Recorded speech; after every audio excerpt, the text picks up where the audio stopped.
የኢትዮጵያ እግር ኳስ ፌዴሬሽን ፕሬዝዳንት አቶ ኢሳያስ ጅራ ዛሬ የዋሊያዎቹን ጨዋታ በዚህ መንገድ ነበረ ሲመለከቱ የነበሩት። እሳቸው እንግዲህ ከፍተኛ የሥራ ጫና ውስጥ ቢሆኑ ሀገራቸውና ለብሔራዊ ቡድናቸው ካላቸው ፍቅር የተነሳ በዚህ መንገድ ነው የተመለከቱት። ዋሊያዎቹ ዛሬ ምሽት ሜዳ ላይ ነግሰው አምሽተዋል። ዋሊያዎቹ በዛሬው ዕለት ጣፋጭ የተባለ ድልን አሳክተዋል። እስኪ በዋሊያዎቹ ድል ደስ የተሰኛችሁ የታላችሁ? የኢትዮጵያ ብሔራዊ ቡድን በዛሬው ዕለት ከሳኦ ቶሜ ጋር ባደረገው በዚህ ጨዋታ 3-0 በሆነ ሰፊ ውጤት ድልን አድርጓል። ዋሊያዎቹ ዛሬ ምሽት ሜዳ ላይ ነግሰው የድል ጽዋን አንስተው አምሽተዋል። ይህ ድል ገና የመጀመሪያው ነው። የመልሱ ጨዋታ ማክሰኞ መጋቢት 22 ቀን 2018 ዓ.ም በድሬዳዋ ስታዲየም ከቀኑ 10 ሰዓት ይደረጋል። ዋሊያዎቹ ድል ማድረግ ችሏል። በአፍሪካ ዋንጫ ቅድመ ማጣሪያ ጨዋታ ሞሮኮ አልአብዲ ስታዲየም ላይ የመጀመሪያ ዙር ጨዋታውን ከሳኦ ቶሜና ፕሪንሲፔ ጋር ማድረግ የቻለው የኢትዮጵያ ብሔራዊ ቡድን የ3-0 ድል መቀናጀት ችሏል። በዚህ ጨዋታ ላይ የኢትዮጵያ ብሔራዊ ቡድን ሶስቱን ጎሎች ሲያስቆጥር ሁለቱን ጎሎች አቤል ያለውና እንዲሁም ደግሞ ከናን ማርክነ ቀሪዋን ግብ ማስቆጠር የቻሉ ተጫዋቾች ነበሩ። ሁለቱም ግቦች በፈርስት ሃፍ የተቆጠሩ ሲሆን ቀሪዋ አንድ ግብ ደግሞ በሰከንድ ሃፍ የተቆጠረች ጎል ነበረች። ኦቨርኦል ከተመለከት ነው በጨዋታው ላይ የኢትዮጵያ ብሔራዊ ቡድን በጣም በሚታይ መልኩ የተሻለው ብሔራዊ ቡድን ነበረ። ነገር ግን ሳኦ ቶሜ ጠንካራ የሚባል ብሔራዊ ቡድን አይደለም። ነዋሪዋ ራሱ ወደ 220 ሺህ የሚጠጋ ነዋሪ ያላት ሀገር ናት። ግን ያም ቢሆን ውጤቱን የሚናቅ አይደለም። ለኢትዮጵያ ብሔራዊ ቡድን መልካም የሚባል ውጤት ነበረ ማለት ይቻላል። ጎሎቹ የተገኙት ከስህተቶች ነበሩ። የመጀመሪያው አጋማሽ ላይ በተለይ የከናን ማርክነህ የግብ ጠባቂውን ስህተት ፕሬስ በማድረግ ተጠቅሞ ነበር ጎል ማግኘት የቻልነው። ከዛም በተጨማሪ አቤል ያለው የሚያስቆጥረው ጎል ከሌላ ስህተት ከተከላካዮች አለመግባባት የመጣ ስህተትን ነበር በግሩም ሁኔታ ወደ ጎልነት መቀየር የቻለው። ለማንኛውም ግን ውጤቱ ሀገር ነውና ያስደስታል። ጨዋታውን የተመለከትንበት መንገድ ካለማየት ይሻላል በሚል ነው እንጂ በጣም አስቸጋሪ ነበረ። ካሜራው ሪፕሌዮችን እንኳን ሲያስመለክተን አልነበረ። ለማንኛውም እናንተ ስለ ውጤቱ ምን ተሰማችሁ? ሀሳባችሁን አጋሩኝ። የፕላስ ምልክቱ መጫ እንዳትረሱ። የኢትዮጵያና የሳኦ ቶሜና ፕሪንሲፔ ጨዋታ እንግዲህ በ3-0 በኢትዮጵያ ብሔራዊ ቡድን አሸናፊነት ተጠናቋል። ጎሎቹንም እንግዲህ ከነአን ማርከነህና እንዲሁም ደግሞ በአቤል ያለው ሁለት ግቦች እንግዲህ የኢትዮጵያ ብሔራዊ ቡድን ሳኦ ቶሜና ፕሪንሲፔን የአፍሪካ ዋንጫ ቅድመ ማጣሪያ ጨዋታን ማሸነፍ ችለዋል። እንግዲህ የኢትዮጵያ ብሔራዊ ቡድን በዛሬው ፐርፎርማንሱ ድንቅ ማለት ይቻላል። ምክንያቱም የኢትዮጵያ ብሔራዊ ቡድን ካለበት ወቅታዊ አቋም አንጻር ሳኦ ቶሜና ፕሪንሲፔን ማሸነፉ በጣም እጅጉን ተነሳሽነት ይፈጥርባቸዋል ተብሎ ይጠበቃል ማለት ነው። በቀጣይም እንግዲህ የኢትዮጵያ ብሔራዊ ቡድን ይበልጥ ተጠናክሮ በዮሐንስ ሳህሌ መሪነት ማለት ነው ይበልጥ ተጠናክሮ ኢትዮጵያን የሚያኮራ ቡድን ይሆናል ብዬ ተስፋ አደርጋለሁ። እስቲ ጨዋታውን የተመለከታችሁ ሰዎች ጨዋታውን እንዴት ተመለከታችሁ? ሀሳባችሁን ኮሜንት ሴክሽን ላይ አስቀምጡልኝ። እንኳን ደስ አላችሁ ለኢትዮጵያ እግር ኳስ ወዳድ ቤተሰቦችና እንዲሁም ደግሞ ለኢትዮጵያ ብሔራዊ ቡድን ደጋፊዎች። ገብተናል በድል ተመልሰናል። ስዋቲኒን እንግዲህ ተጠጣ አድርገን መተናል። 3-0 በሆኑ ውጤት አሸንፈናል። ነገር ግን ጨዋታውን የማይገልጽ ውጤት ነው 3-0። ይሄ ቲም በዚህ ልክ ማሸነፍ ነበረበት ብሎ ማሰብ በጣም ይከብዳል። እስከ 23ኛ ደቂቃ ድረስ እኮ እነሱ ነበረ ኳስ ይዘው እየተጫወቱ ዘና ሲሉ የነበረው። በረኛው የሰራው ስህተት ማለት ነው ዋጋ አስከፈላቸውና ከናን ደህና አድርጎ ዘወዘው። ያው ያለ ነገር ነው፣ ያያችሁት ነገር ነው። ነገር ግን አባቴ እንዴ መሃል ሜዳችሁ ምንድነው? የሰውነት ቢሻውን እኮ ያንን የመሃል ሜዳ ተጫዋቾች እኮ ያስናፈቃችሁን ነው። እነ አዲስ ህንፃን እነ አስራት መገርሳን እነ ምን ያህል ተሾመ እየናፈቁን ያሉት በእናንተ ማለት ነው። እንዴ ምንድነው? በዚህ ልክ ኳስ እኮ እግራችሁ ላይ አይቆይም። ለምን እንዴ ደህና አርጋችሁ ተጫውታችሁ ነው ካሸነፍክ 1-0 ብታሸንፉ ራሱ ይሄን ውጤት ማለት ነው በቃ ይበቃን ነበር። ኳሱን ተጫውታችሁ ዘና ብላችሁ ብትወጡ ማለት ነው። ነገር ግን ለምን 3-0 አለቀ አልልህም። ነገር ግን ማሻሻል አለባችሁ። በቃ ሊሻሻል ይገባል። ድሬዳዋ ላይ ከዚህ የተሻለውን አጫወት ይዛችሁ እንደምትመጡ ተስፋ እናደርጋለን። ምክንያቱም በሜዳችን እንደመሆኑ እኛ እኮ ይህን ብሔራዊ ቡድን በኢንተርናሽናል ደረጃ የምንደግፈው እናንተ ሳስታችሁብን ነው። ስለዚህ ማሻሻል አለባችሁ። ለማንኛውም ለጀማውን ደርሼር ኮፒ ሊንክ ሪፖስት ማድረጋችሁ እንዳይዘነጋ፣ ፎሎም እንዳይረሳ። ይቻማችሁ ያራዳ ልጆች። የኢትዮጵያ ብሔራዊ ቡድን ሳኦ ቶሜ እና ፕሪንሲፔን በሰፊ ነጥብ ልዩነት በመርታት ወሳኝ የተባለ ድልን አስመዘገበ። የ2017 የአፍሪካ ዋንጫ ቅድመ ማጣሪያ የመጀመሪያ ጨዋታ የኢትዮጵያ ብሔራዊ ቡድን ሳኦ ቶሜ እና ፕሪንሲፔን 3-0 አሸንፏል። በሞሮኮ ኤል አብዲ ስቴዲየም ምሽት 1 ሰዓት ላይ በተደረገው ጨዋታ የዋሊያዎቹን የማሸነፊያ ግቦች አቤል ያለው 2 እና ከነአን ማርከነህ አስቆጥረዋል። የመልሱ ጨዋታ በቀጣይ ሳምንት ማክሰኞ በድሬዳዋ ስቴዲየም የሚደረግ ይሆናል ሲል ኤፍቢሲ አስነብቧል። ኢትዮጵያ በሞሮኮ ሰማይ ደምቃ መሸች። ዋሊያዎቹ በሞሮኮ ምድር ድልን ተቀዳጅተዋል። የ2027ቱ የአፍሪካ ዋንጫ አፍኮን ቅድመ ማጣሪያ ጨዋታውን በሞሮኮ ያደረገው የኢትዮጵያ ብሔራዊ ቡድን ሳኦ ቶሜና ፕሪንሲፔን 3-0 በሆነ ሰፊ ውጤት በመርታት ወሳኝ ድልን አሳክቷል። የዋሊያዎቹን ግቦች ከነአን ማርክነህና አቤል ያለው ያስቆጠሩ ሲሆን የኢትዮጵያ ኩራቶች የዋሊያዎቹ ጀግኖች ድንቅ ብቃታቸውን በሞሮኮ ምድር አስመስክረዋል። በዋሊያዎቹ ድል መላው ኢትዮጵያውያን እንኳን ደስ አላችሁ። ፎሎ በማድረግ ቤተሰብ ይሁኑ።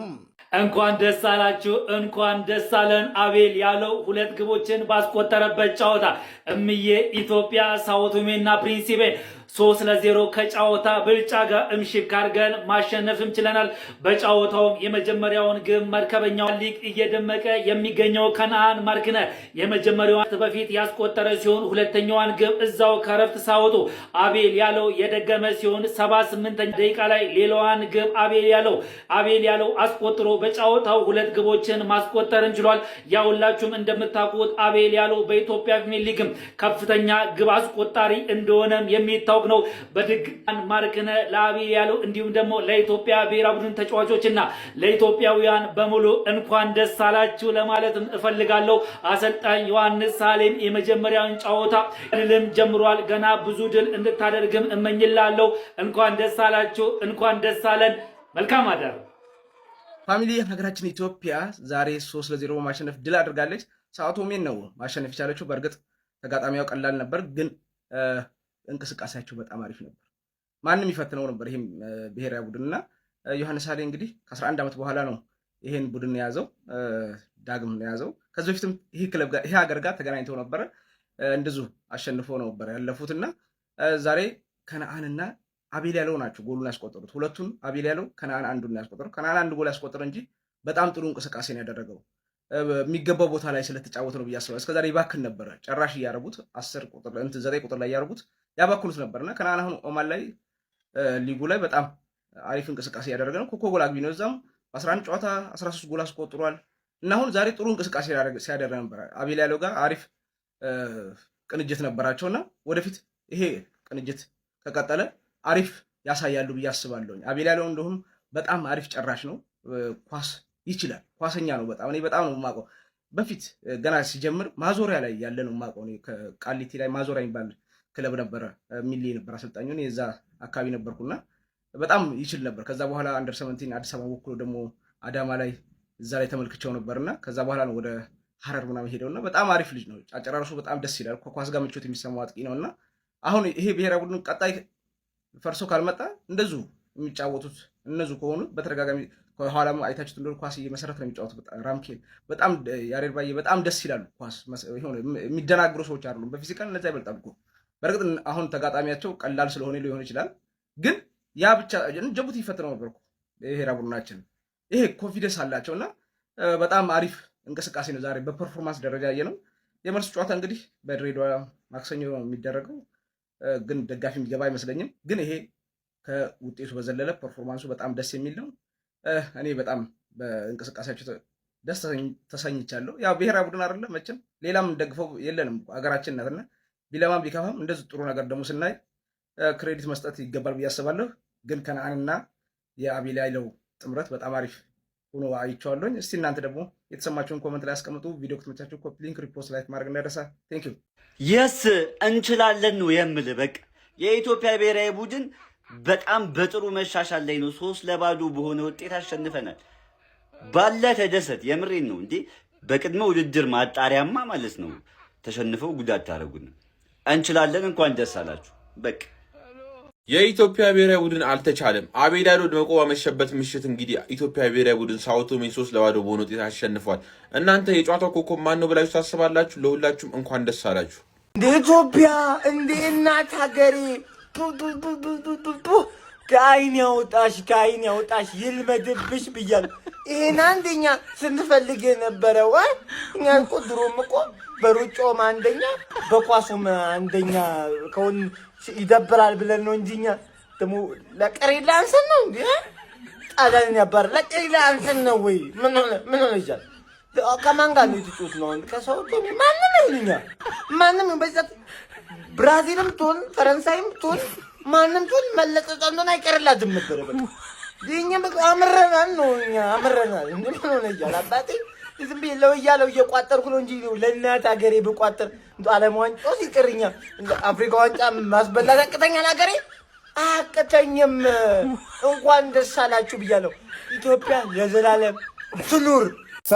ሰበር የኢትዮጵያ ብሔራዊ ቡድን በሞሮኮ ምድር የጎል ዝናቡን አዘነበው። የኢትዮጵያ ብሔራዊ ቡድን ሳኦ ቶሜን 3-0 በማሸነፍ እንግዲህ የበላይነቱን አስመስክሯል። እንግዲህ እጅግ በሚገርም ሁኔታ አሳምነን ቀጥቅጠን አሸንፈናል። አሮኖ ጋይስ የእናንተን ባላቅም እኔ ግን ይህን ተንቀሳቃሽ ምስል ስመለከተው በጣም ነው ደስ ያለኝ። የሌሎች ሀገራቶች እግር ኳስ ፕሬዚዳንቶች ይህንን አድርገው ቢሆን ኖሮ ሶሻል ሚዲያ ላይ ምን ያህል መነጋገሪያ ሊሆን እንደሚችል አሰብኩት። ርቀት ያልገደባቸው የኢትዮጵያ እግር ኳስ ፌዴሬሽን ፕሬዚዳንት የሆኑት አቶ ኢሳያስ ጂራ ከሩዋንዳ ሆነውም ቢሆን እንግዲህ ለሀገራቸው ካላቸው ፍቅር የተነሳ ሞሮኮ ላይ ሲከናወን የነበረውን የኢትዮጵያ ብሔራዊ ቡድንና የሳኦ ቶሜን ጨዋታ እንግዲህ በስልካቸው ቁጭ ብሎ ሲከታተሉ ታይቶ ነበር፣ በምትመለከት መልኩ በተንቀሳቃሽ ምስሉ ላይ ማለት ነው። እናም የኢትዮጵያ ብሔራዊ ቡድን ሳኦ ቶሜያቸውን እንግዲህ በአፍሪካ ዋንጫ ቅድመ ማጣሪያ ጨዋታ 3-0 መርታት ችሏል። ኤኒዌይ ግን ይህን ተንቀሳቃሽ ምስል ስመለከተው በጣም ነው ደስ ያለኝ። ሌሎች ሀገራቶች ላይ እንደዚህ አይነት ነገር ተፈጥሮ ቢሆን ኖሮ ሶሻል ሚዲያውን በጠቅላላ ሊቆጣጠሩ እንደሚችል መገመት ቀላል ነው። ለማንኛውም እናንተ ስለዚህ ሞመንት ምን ትላላችሁ? ሀሳባችሁን አጋሩኝ። የፕላስ ምልክቱ መጫ እንዳትረሱ።